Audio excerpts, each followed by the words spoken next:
Mirza Ruslan Umar. Assalom. Assalom.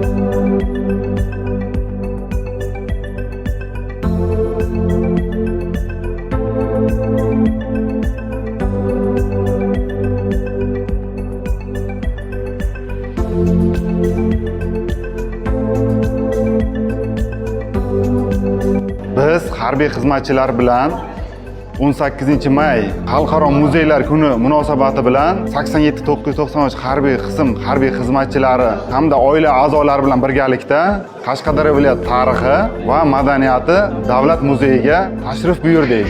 Tashrif davomida biz muzeydagi eksponatlar bilan tanishdik. Milliy qadriyatlarimiz aks etgan turli xil eksponatlar va tarixiy buyumlar bilan tanishdik. Bu kabi tashriflar bizga qadriyatlarimizni chuqur anglash, yanada ma'naviy ozuqa bo'lishi, tariximizni yoshlar ongiga singdirishimiz uchun asosiy vosita bo'lib xizmat qiladi.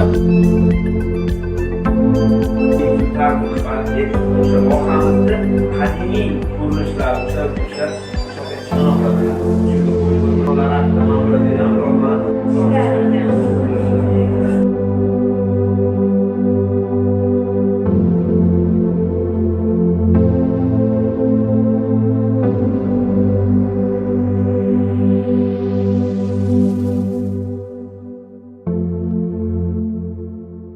Biz Qarshi shahar 45-maktab o'quvchilari, yosh gvardiya o'quvchilari Qashqadaryo viloyati tarix va madaniyat muzeyiga tashrif buyurdik. Muzeyda biz tarixiy eksponatlar bilan tanishdik, tarixiy ma'lumotlarga ega bo'ldik.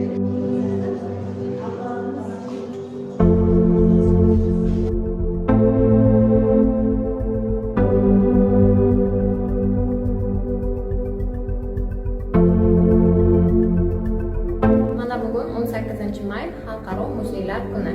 Mana shu munosabat bilan biz Milliy gvardiya harbiy xizmatchi va xodimlari maktab o'quvchilari bilan hamkorlikda birgalikda muzeylarni aylanib, o'zimizga kerakli bo'lgan ma'lumotlarni oldik. Tariximiz haqida, boy milliy an'analarimiz haqida tushunchalarga ega bo'ldik.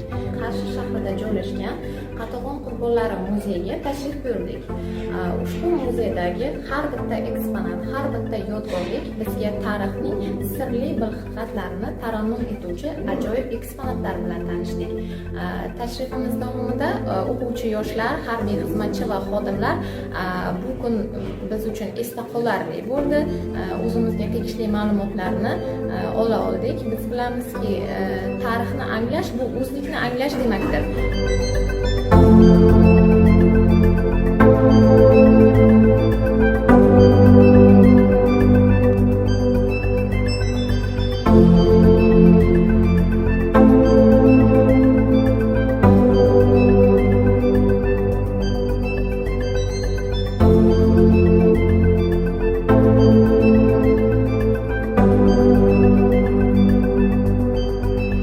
Biz uchun bo'lib o'tgan ushbu muzeylarga sayohat bizda ulkan taassurotlar qoldirdi.